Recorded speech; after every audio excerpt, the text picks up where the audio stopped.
আজকে আমরা যে বিষয়টা নিয়ে আপনাদের সামনে আলোচনা করার ইচ্ছা পোষণ করি সেটা হলো যে রমাদানুল মুবারকের শেষের দিকে গুরুত্বপূর্ণ একটি ইবাদত আছে আমাদের জন্য, যে ইবাদতটা হচ্ছে এতেকাফ। নবী আলাইহিস সালাতু ওয়াস সালাম এতেকাফ করতেন। স্বাভাবিক অবস্থায় মদিনায় অবস্থানকালে কখনো এতেকাফ তিনি ছাড়েন নাই। নবী আলাইহিস সালাতু ওয়াস সালাম এতেকাফ করতেন, প্রতি বছর এতেকাফ করেছেন। আমরা যদি একটা পরিসংখ্যান লাগাই তাহলে দেখতে পাই যে হিজরতের পরে নবী আলাইহিস সালাতু ওয়াস সালাম 9টি রমাদান পেয়েছেন। তো 9টি রমাদানের মধ্যে 6টি রমাদানে তিনি এতেকাফ করেছেন, আর 2টি রমাদানে তিনি ছিলেন সফরে, জিহাদের সফরে ছিলেন। সফরে থাকার কারণে এতেকাফ করতে পারেন নাই। আর একটি রমাদানে তিনি বিশেষ একটা সমস্যার কারণে এতেকাফ করতে পারেন নাই, যার কারণে হাদিসে পাওয়া যায় যে পরবর্তীতে শাওয়াল মাসে তিনি ওই এতেকাফের কাজা করেছেন। তো সেই হিসাবে আমরা নবী আলাইহিস সালাতু ওয়াস সালামের এতেকাফের প্রতি গুরুত্ব কি পরিমাণ সেটা আমরা আজ করতে পারি। কিন্তু আজকে আমরা উম্মত, আমরা এতেকাফের প্রতি আমাদের কোনো গুরুত্ব নেই। বিশেষ করে দেখা যায় গ্রামের মসজিদগুলোতে অবস্থা খারাপ। এমনও মসজিদ আছে যে মসজিদে কেউ এতেকাফে বসে না, একজন লোকে এতেকাফে বসে না। এবং আরও কোনো এলাকায় দেখা যায়, আমরাও ছোটোবেলা দেখেছি যে এতেকাফে বসার জন্য লোক ভাড়া করে আনা হইতো। আমরা দেখেছি লোক ভাড়া করে আনা হয়তো 10 দিনের জন্য, তাকে কিছু টাকা প্রতিদিন রোজ হিসাবে একটা অ্যামাউন্ট তাকে দেওয়া হতো।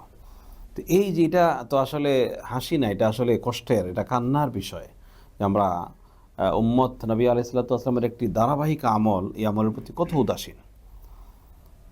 এবং এখনও অনেক মসজিদে আছে, গ্রামে বেশি, এটা শহরের যে নাই এমনটা না, কিন্তু কম, তুলনামূলক কম আমরা দেখেছি মাশাআল্লাহ। তো গ্রামে বেশি যে ইমাম সাহেবকে বসানো হয় এতেকাফে, ইমাম সাহেবকে ওনাকে মহল্লার পক্ষ থেকে এতেকাফে বসানো হয়।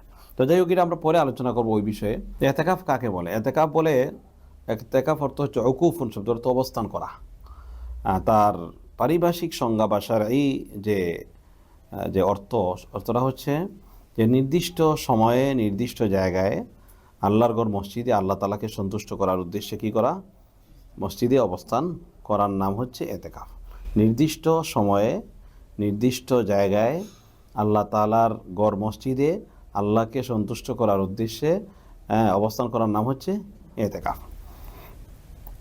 এতেকাফ শুধু এই উম্মতের মধ্যে যে বিধান ছিল এরকম না, বরং অতীতের উম্মতের উপরও কি ছিল? এতেকাফ ছিল।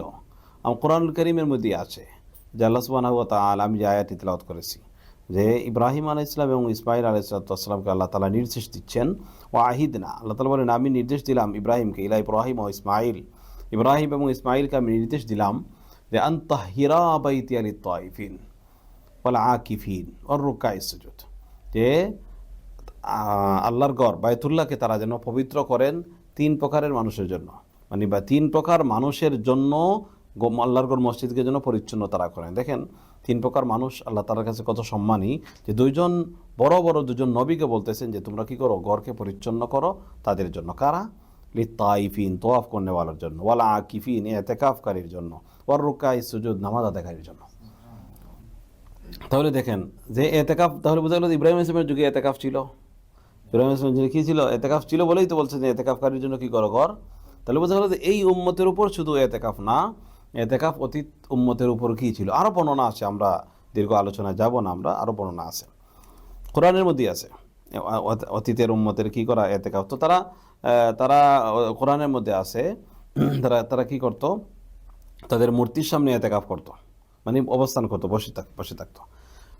দেখেন একটা ঘটনা প্রসিদ্ধ, আমরা জানি যে হযরত মুসা আলাইহিস সালাম বনি ইসরাইলকে, ওনার উম্মতকে রেখে তিনি যে গিয়েছিলেন তাওরাত আনার জন্য 40 দিনের জন্য, সেটা কিন্তু এতেকাফ ছিল। এটা কি ছিল? এতেকাফ। তবে ওই এতেকাফ আর আমাদের এতেকাফের মধ্যে পার্থক্য হলো যে উম্মতে মুহাম্মাদের এতেকাফের জন্য মসজিদ শর্ত, তাদের জন্য পূর্বেকার উম্মতের এতেকাফের জন্য মসজিদ শর্ত ছিল না।